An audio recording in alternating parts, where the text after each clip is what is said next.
2024 টি-20 world কাপে Rohit Sharma as a captain দুরন্ত performance করেছিল তার ব্যাটিংয়ে, যার ফলে যে 2024 টি-20 ওয়ার্ল্ড কাপ টিম ইন্ডিয়া জিতেছে তাতে অন্যতম মুখ্য ভূমিকা কিন্তু রোহিত শর্মার, এবং তিনি ইন্ডিয়ার হয়ে টি-20 ওয়ার্ল্ড কাপ 2024-তে টপ স্কোরার।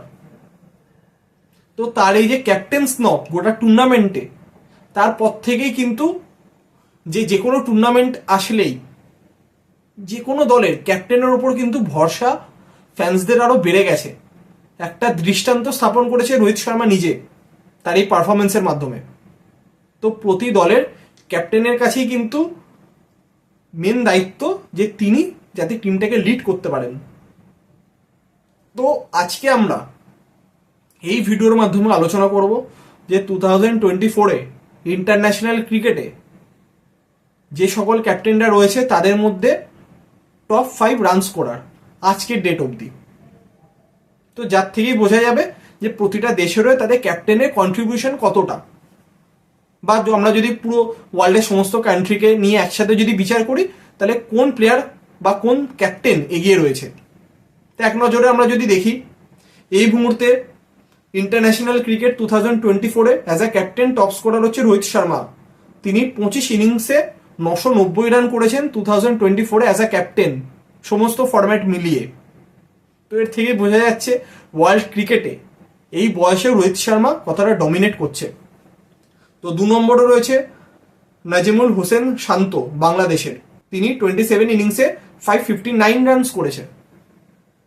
তো 559 সেকেন্ডে যিনি আছেন, এবং রোহিতের সংগ্রহ 990। তো ডিফারেন্সটাই বোঝা যাচ্ছে রোহিত কতটা ভালো পারফরমেন্স করেছে। তো এই লিস্টে 3 নম্বরে রয়েছে ধনঞ্জয় ডি সিলভা। তিনি 10 ইনিংসে 485 রান করেছেন। এখানে কিন্তু মাথায় রাখতে হবে তিনি মাত্র 10টি ইনিংস খেলেছেন, এবং তিনি শ্রীলঙ্কার কিন্তু টেস্ট ক্যাপ্টেন অনলি, অন্য ফরম্যাটে তিনি ক্যাপ্টেন নন। তো তার পারফরমেন্স কিন্তু দৃষ্টান্তমূলক, এবং ইংল্যান্ডের মাটিতে যেরকম পারফরমেন্স করেছে ধনঞ্জয় ডি সিলভা তার ব্যাটিংয়ে। 4 নম্বরে রয়েছে বাবার আজম। তিনি 13 ইনিংসে 447 রানস করেছেন।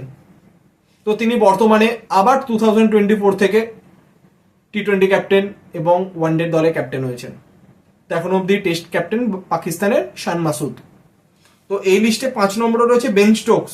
তিনি 15 ইনিংসে 391 রান করেছেন। তিনিও কিন্তু শুধুমাত্র ইংল্যান্ডের টেস্ট ক্যাপ্টেন। তো এই যে টপ 5 যদি আমরা দেখলাম, তো সেখানে অবশ্যই দেখেই বোঝা যাচ্ছে যে রোহিত শর্মা ডমিনেট করছে, এবং সম্ভবত তিনি প্রথম প্লেয়ার হবেন এই বছরে যিনি অ্যাজ আ ক্যাপ্টেন 1000 রান পূর্ণ করবেন। কারণ 19 তারিখ থেকে শুরু হচ্ছে বাংলাদেশের এগেনস্টে টেস্ট সিরিজ। তিনি 10 রান করলেই তার 1000 রান পূর্ণ হবে। তো এর থেকে বোঝা যাচ্ছে তিনি কতটা ভালো পারফরমেন্স করেছেন। কিন্তু এই যে 5 জনের লিস্টে কিন্তু আপনি রোহিত শর্মা বেশি রান করেছে বলেই তিনি টপে রয়েছেন এই কম্পারিজনটা করতে পারবেন না।